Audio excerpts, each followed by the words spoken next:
지난번에 역 이름 넌센스 퀴즈 했지요. 오늘 또 한번 해볼게요. 여러분, 양력설만 세는 역이 어디예요? 양력설만 세는 역. 신정역. 이산 가족의 꿈을 이루는 역. 잘 맞히네. 상봉역. 가장 싸게 지은 역. 누가 맞췄어요? 이거 연구하는 사람이 있나 본데. 이론역. 불장난 하다가 사고 친 역. 방화역. 그 다음에 역 3개가 함께 있는 역. 역삼역. 그 다음에 실수로 자주 내리는 역. 오류역. 서울에서 가장 긴 역. 기름역. 일이 산더미처럼 쌓인 역. 일산역. 23.5도 기울어져 있는 역. 지춤역. 친구 따라가는 역. 강남역. 마지막으로 숙녀가 좋아하는 역. 신사역.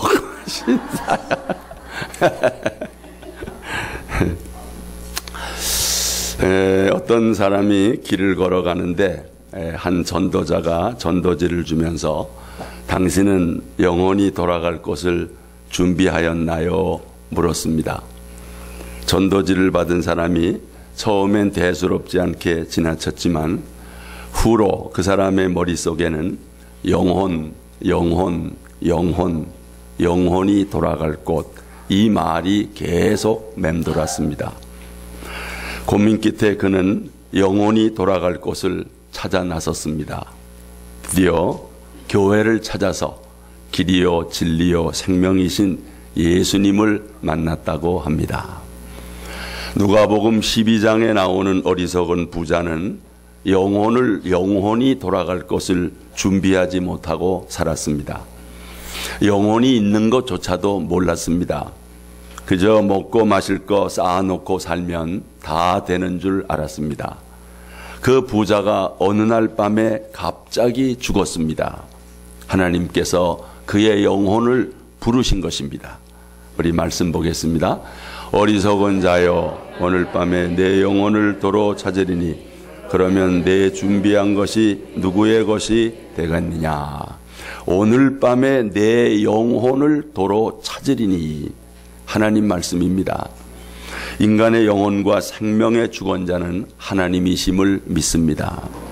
우리가 세상에 태어날 때 하나님께서 영혼을 창조하여 주셨다가 이 세상 떠날 때에 그 영혼을 도로 찾으시는 것입니다. 오늘까지 여러분의 영혼과 생명을 하나님께서 지켜주신 줄 믿습니다. 하지만 언젠가는 우리의 영혼도 하나님이 도로 찾으실 것입니다. 성도 여러분, 여러분은 영혼을 어디서 보내실 것입니까? 여러분은 영혼이 돌아갈 것을 준비하셨습니까? 나그네와 같은 이 세상을 떠날 때 돌아갈 집이 있습니까? 차가운 겨울날 해가 졌는데도 돌아갈 집이 없는 사람은 불쌍한 사람입니다. 죽음에 이르렀을 때에 돌아갈 집이 없는 사람은 영혼의 노숙자가 되는 것입니다. 전도는 잃어버린 영혼에 대한 관심에서 시작됩니다. 우리는 영혼의 실상을 생각해야 합니다. 죄의 삭은 사망입니다. 범죄한 영혼은 죽습니다. 우리는 이 영혼의 위험성 때문에 전도를 합니다. 위대한 전도자 빌리그레암 목사님은 전도 집회 때마다 설교 후에는 구원으로의 초대를 해서 믿기로 결심한 사람들을 강대상 쪽으로 불러냅니다. 그래 한 성도가 물었습니다. 목사님은 왜 매 시간마다 이렇게 결신자를 초대하십니까? 그때 빌리그레암 목사님이 대답하기를 나는 저 영혼들이 천국과 지옥, 구원과 멸망의 갈림길에 서 있는 모습을 봅니다. 그건 마치 저 나이가라 폭포나 그랜드 캐년 절벽의 난간에 서 있는 철부지 어린아이를 보는 것과 같습니다. 그런 아찔한 느낌이 들기 때문에 매 시간 천국으로의 구원 초청을 안 할 수가 없습니다. 빌리그레암 목사님처럼 우리도 영혼의 실상을 보는 눈이 열릴 수 있기를 바랍니다. 그래서 올봄 우리 참 복음 사역에 참 풍성한 열매를 기대합니다. 이제 여러분이 설 명절 잘 보내시고 오셔서 이제 본격적인 또 우리 봄 사역을 해야 됩니다.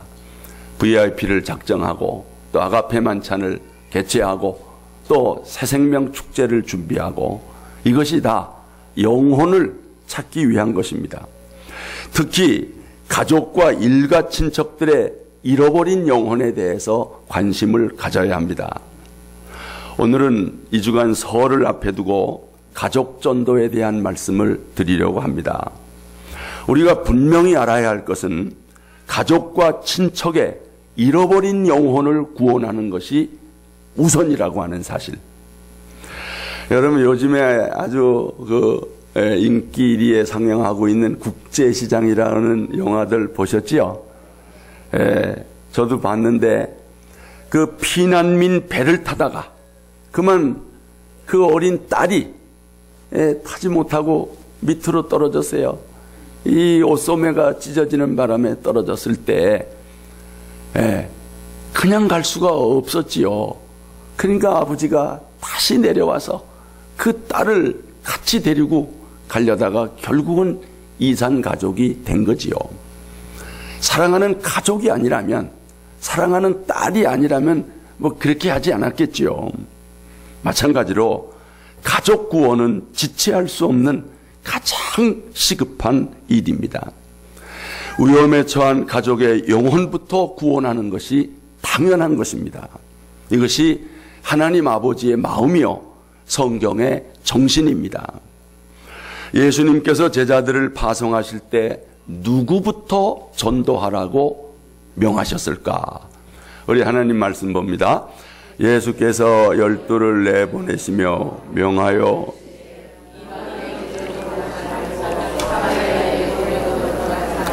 오히려 이스라엘 집에 잃어버린 양에게로 가라. 여러분 이방 사람이나 사마리아 사람에게 가지 마라. 동족인 이스라엘의 잃어버린 양에게로 가서 그들에게 복음을 전하라. 먼저 내 가족과 내 친척과 나아가 우리 동족을 구원하라. 이것이 주님의 명령입니다. 이스라엘의 잃어버린 양에게로 가라. 성도 여러분, 올해 모쪼록 여러분의 가족 전도, 일가 친척 전도가 이루어질 수 있기를 축원합니다. 또한 예수님께서 복음 전파의 지상명령을 내리실 때도 우선적인 지리적인 순서, 우선 전도해야 할 지역을 말씀하셨습니다. 우리 말씀 봅니다. 오직 성령이 너희에게 임하시면 너희가 권능을 받고 예루살렘과 온 유대와 사마리아와 땅끝까지 이르러 내 증인이 되리라. 아멘. 먼저는 어디입니까? 예루살렘입니다. 예루살렘부터 전도하는 것입니다. 그리고 온 유대, 그 다음이 사마리아, 그 다음이 땅끝 세계에 나가 복음을 전하라. 이 말씀을 우리에게 적용한다면 누구부터 전도합니까? 우리 가족부터입니다. 예루살렘, 우리 가족부터 시작하는 것입니다. 그 다음에 일가 친척, 그 다음에 이웃, 동료, 친구들, 그 다음에 땅끝에 있는 모르는 사람들에게까지 복음을 전하는 거지요. 그러니까 전도는 안에서 밖으로 나가는 것입니다. 안에서 시작해서 밖으로 점점 확산시켜 나가는 것입니다. 이것이 예수님의 명령입니다. 로마서 9장에 보면 사도 바울에게 큰 근심이 있었어요. 정말 마음에 그치지 않는 고통이 있었습니다. 과연 사도 바울의 그 큰 근심, 마음에 그치지 않는 고통이란 무엇이었을까? 바로 이것입니다.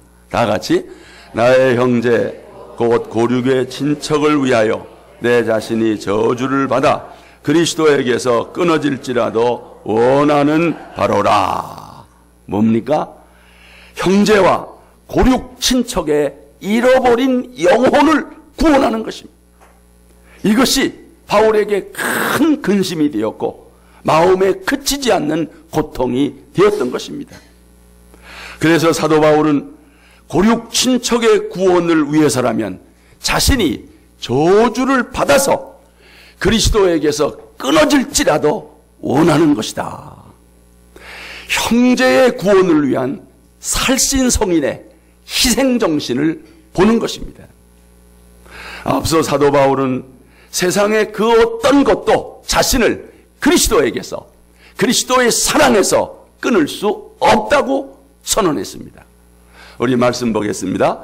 누가 우리를 그리스도의 사랑에서 끊으리요?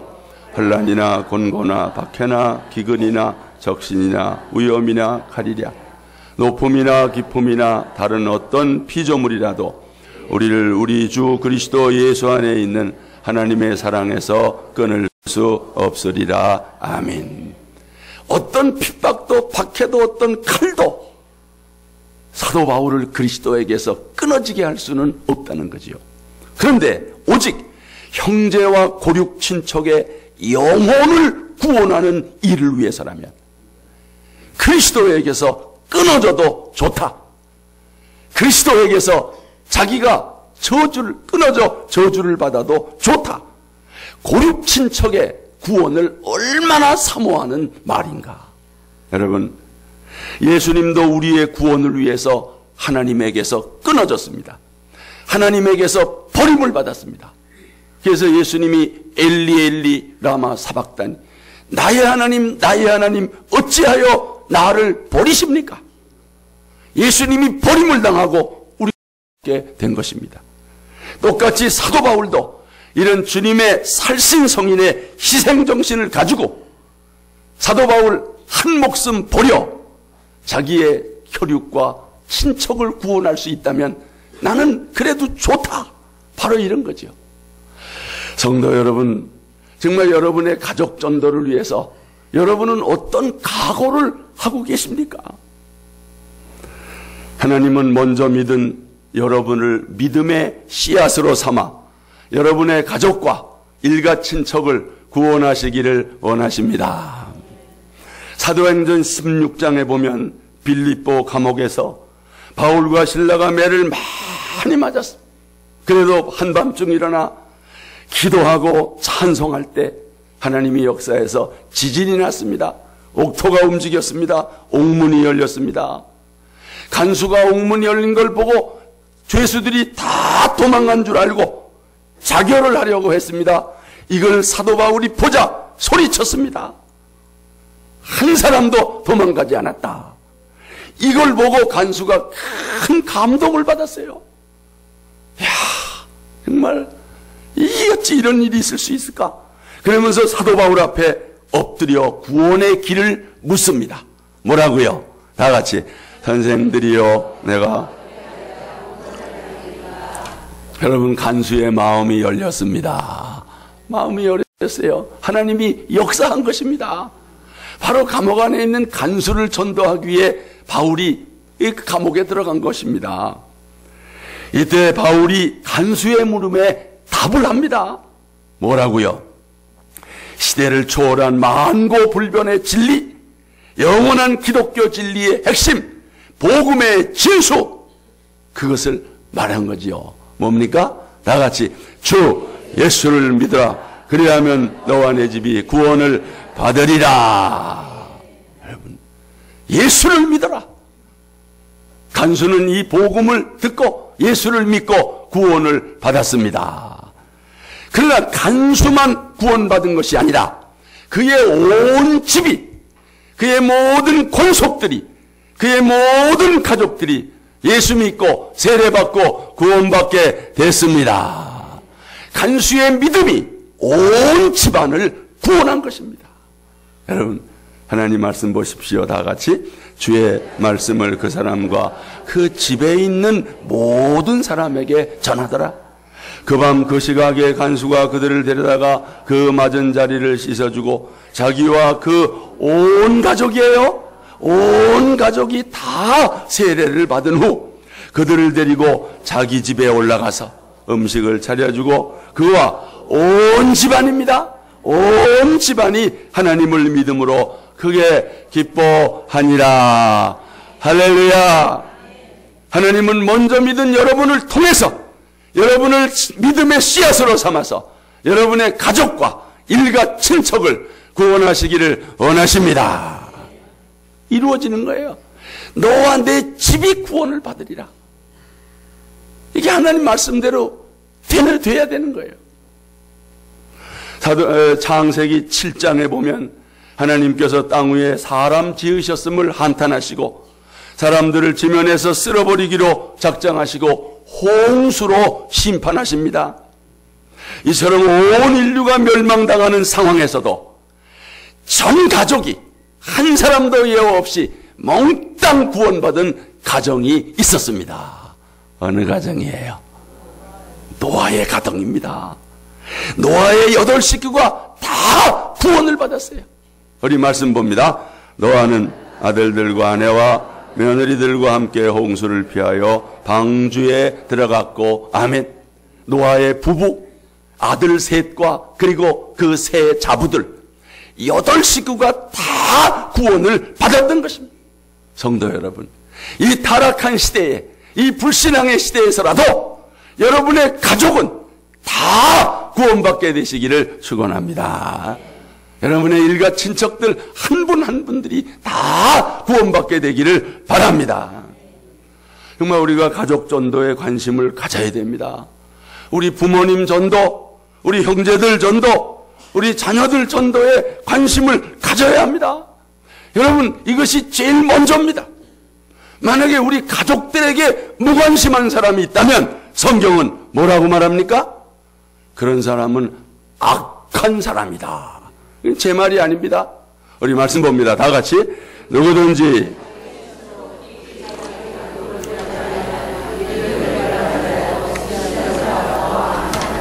그렇습니다.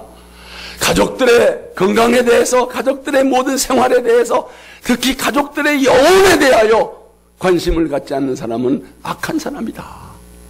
여러분, 금주간은 설주간입니다. 이제 고향을 찾아서 흩어졌던 가족들, 친척들을 만나게 됩니다. 예수님께서 제자들을 동족에게 전도자로 파송하셨듯이 하나님은 여러분을 여러분 가족 구원을 위한 선교사로 파송하십니다. 네. 여러분이 이번에 설 명절 맞이해서 가족들 찾아가는 건 내가 우리 가족의 선교사다. 우리 일가 친척들의 선교사로 하나님이 나를 파송하신다. 이런 생각을 가져야 돼. 어떻게 내 가족과 일가 친척들을 구원할 수 있을까? 정말 불신 가족들을 전도하려면 어떻게 해야 될까? 첫째는 먼저 믿지 않는 가족과의 안 좋은 감정부터 씻어내야 합니다. 사람은 감정의 동물이라고 그래요. 특히 우리나라 국민들 아주 기분과 감정을 중요하게 생각합니다.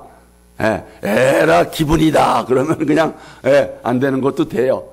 에이 기분 나쁘다 그러면 될 일도 안 됩니다. 이 사람이 기분에 살고 기분에 죽는다 그래요. 근데 만약에 우리 불신 가족들과 무슨 감정이 안 좋으면 그러면 전도가 안 됩니다. 전도가 될 수가 없어요.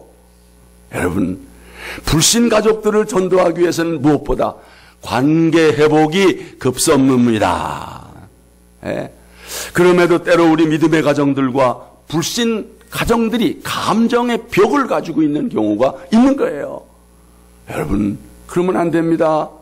그러면 전도를 포기한 거나 마찬가지입니다. 그렇게 관계가 좋지 않고 감정이 있는 경우에는 아무리 전도를 해도 소용이 없는 것입니다. 믿지 않는 가족과의 안 좋은 감정부터 씻어내야 전도가 될 수가 있어요. 불신 가족들에게 어떤 감정이 있을까? 우선 종교적인 배신감을 가질 수가 있습니다. 조상으로부터 내려오는 전통 종교를 떠난 것에 대한 배신감을 가질 수 있습니다. 예. 우리는 전통적으로 유교 집안인데, 우리는 불교만 믿던 집안인데, 아니 쟤네들이 예수를 믿고 있다고 이러면서 감정이 안 좋을 수 있다는 거죠. 또 가족의 뜻을 받아들이지 않고 자기들끼리만 예수 믿는다고 배신감을 가질 수가 있다는 것입니다. 우리 믿는 사람들이 이럴 때 불신 가족의 마음을 이해하지 못하고 혹 좋지 않은 감정을 표출한다면 오히려 배신감이 더 커지게 되는 그런 일이 있을 수 있다는 거지요. 또 한 가지 감정은 믿는 사람들에 대한 열등감을 우리 믿지 않는 가족들이 가질 수가 있어요. 우리가 추구하는 신앙적인 삶이 불신자들에게 도전을 줄 수도 있지만 부정적으로 열등감을 느끼게 할 수 있다는 거죠.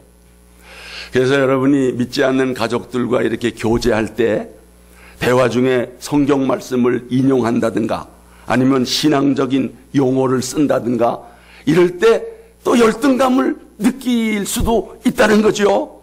예. 불신 가족들을 무시하는 인상을 주어서는 안 됩니다. 아는 채 한다거나 또 잘난 채 해서도 안 됩니다. 여러분 겸손한 자세를 가지시기를 바랍니다. 겸손해야 돼요. 예?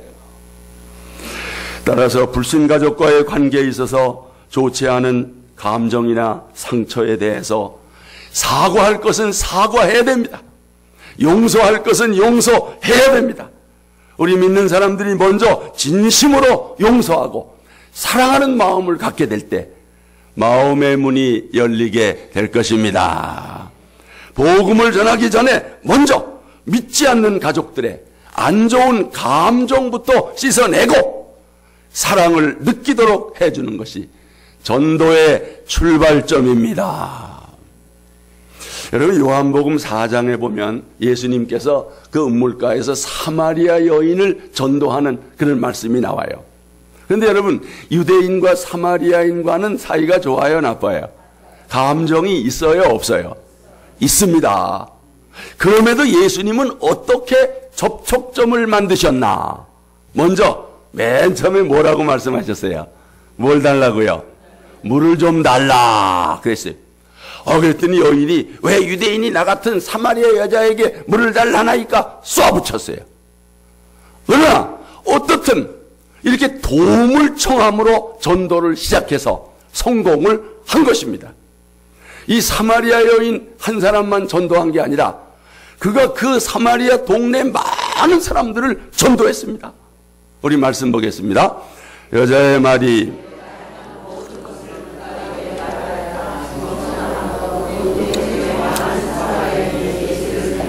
아멘.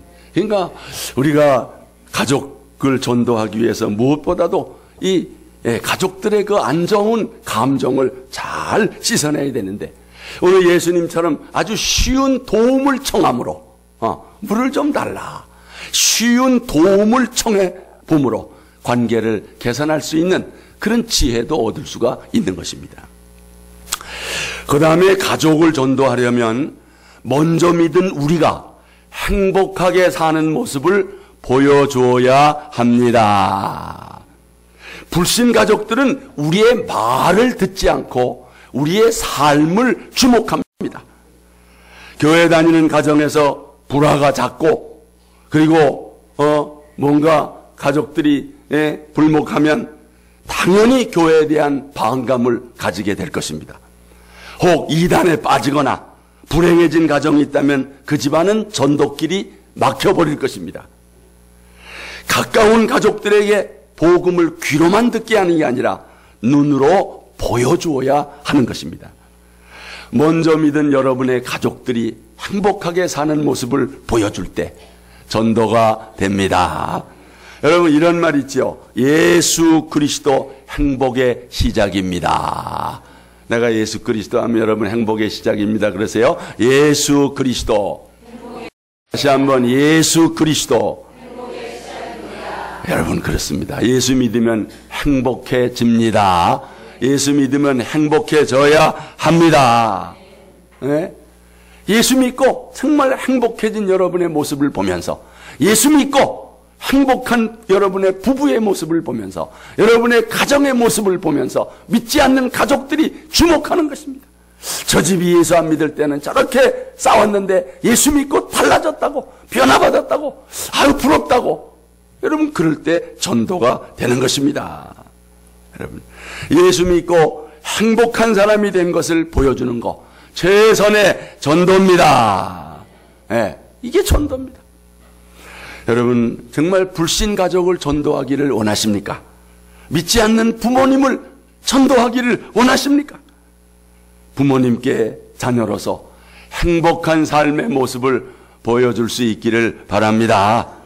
부모가 바라는 게 뭐겠어요? 자녀들이 행복하게 사는 거, 자녀들의 부부가 행복하게 사는 거, 그거 부모가 원하는 거 아닙니까? 그거 보여주면서 부모에게 전도하면 부모님도 전도가 될 것입니다. 여러분, 여러분의 행복한 삶을 보면서 부모님은 기뻐하고 만족해 하십니다. 부부간에 사랑하는 모습을 보면서 기뻐하십니다. 여러분 자녀들이 반듯하게 커가는 모습을 보면서 기뻐하십니다. 그러면 자동적으로 전도 열매가 맺게 될 것입니다. 우리 한국교회 초기에 서울 중화동에 경동 제1교회라고 있었대요. 근데 이 교회에 엄영수, 영수라고 하는 분이 있었대요. 옛날에 영수라고 하는 교회 직분이 있었는데 만수 집사에 해당되지 않을까. 엄영수, 영수.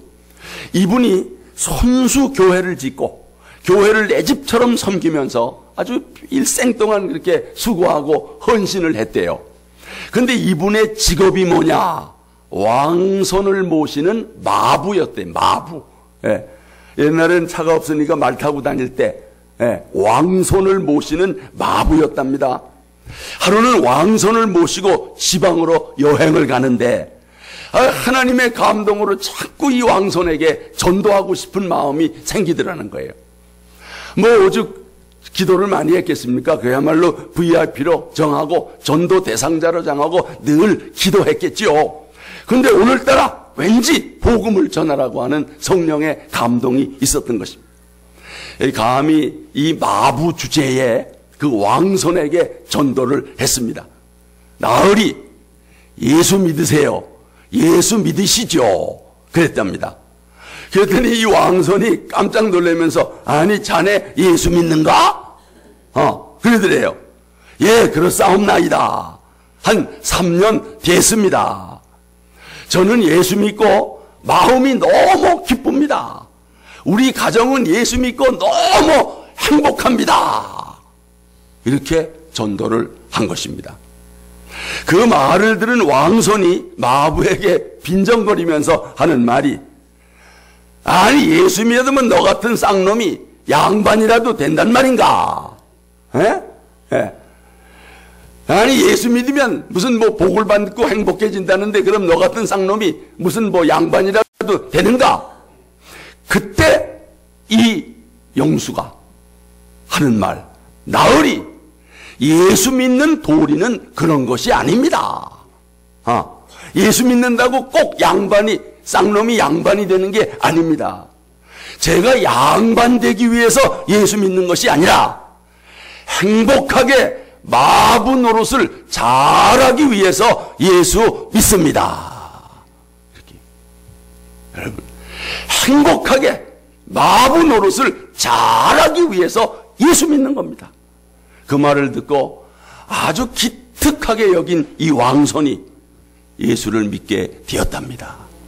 예수를 믿을 뿐만 아니라 훗날에 목사가 됐다고 전해지는 거예요. 여러분, 예수 믿고 행복해진 사람 아멘. 예수 믿고 우리 집은 행복하다 여기는 분 아멘. 여러분 예수 믿고 나부터 행복해져야죠. 그래야 전도가 되죠. 여러분 예수 믿고 정말 행복해진 사람이 주위 사람들을 주님께로 인도할 줄 믿습니다. 여러분 예수 믿고 행복하게 된 것보다 더 큰 표적은 없습니다. 그게 증거입니다. 그게 표적입니다.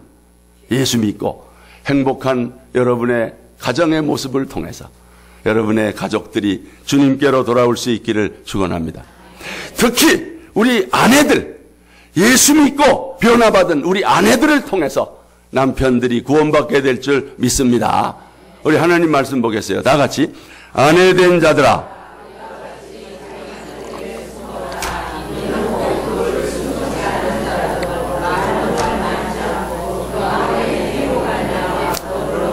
여러분 변화받은 아내의 행위를 통해 남편이 구원받게 될 줄 믿습니다.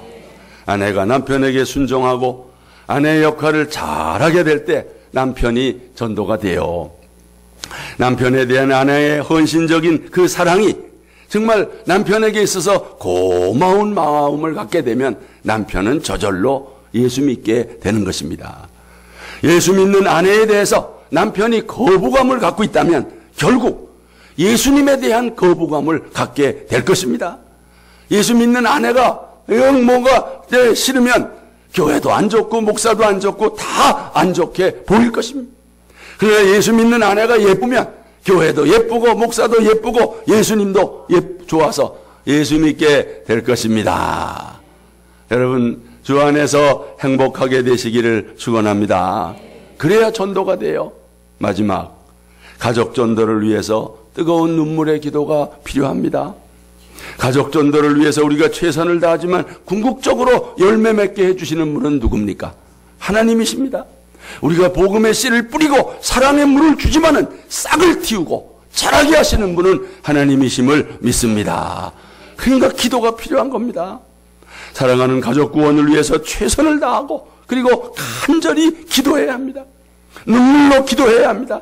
아무리 강팍한 심령이라도 뜨거운 눈물 앞에는 녹아질 수밖에 없습니다. 가족 구원을 위해서 눈물로 기도하면 하나님께서 반드시 열매를 보게 해 주십니다. 주님의 약속이 있어요. 다 같이 눈물을 흘리며 씨를 뿌리는 자는 기쁨으로 거두리로다. 울며 씨를 뿌리러 나가는 자는 반드시 기쁨으로 그 곡식단을 가지고 돌아오리로다. 아멘. 가족 전도를 위해서 뜨거운 눈물이 필요합니다. 눈물의 기도는 반드시 응답이 됩니다. 눈물의 어머니 모니카의 기도로 타마 어거스틴이 변하여 성 어거스틴이 됐습니다. 한국이 나온 세계적인 부흥 강사, 우리 성결교회 부흥 강사 이성복 목사님 얼마나 청년 시절 방탕하였는지 몰라요. 그 어머니 권사님의 눈물의 기도로 말미암아 변화받고 훌륭한 전도자로 부흥사로 쓰임을 받는 것입니다. 성도 여러분, 가족과 친척의 잃어버린 영혼을 구원하는 것이 급선무입니다. 그러기 위해 믿지 않는 가족들과의 안 좋은 감정을 싹 씻어버리십시오. 그리고 먼저 믿은 여러분이 행복하게 사는 모습을 보여주십시오. 그리고 주님이 우리를 위하여 중보기도 함으로 우리가 구원받았듯이 여러분들도 가족 구원을 위해서 뜨겁게 눈물로 기도하면 하나님이 구원해 주실 줄 믿습니다. 여러분 말고 여러분 가족 구원을 위해서 기도할 자가 누가 있습니까? 아무도 없습니다. 우리가 기도하지 않으면 누가 우리 가족의 영혼을 위해서 기도하겠습니까? 우리 함께 찬양하겠습니다.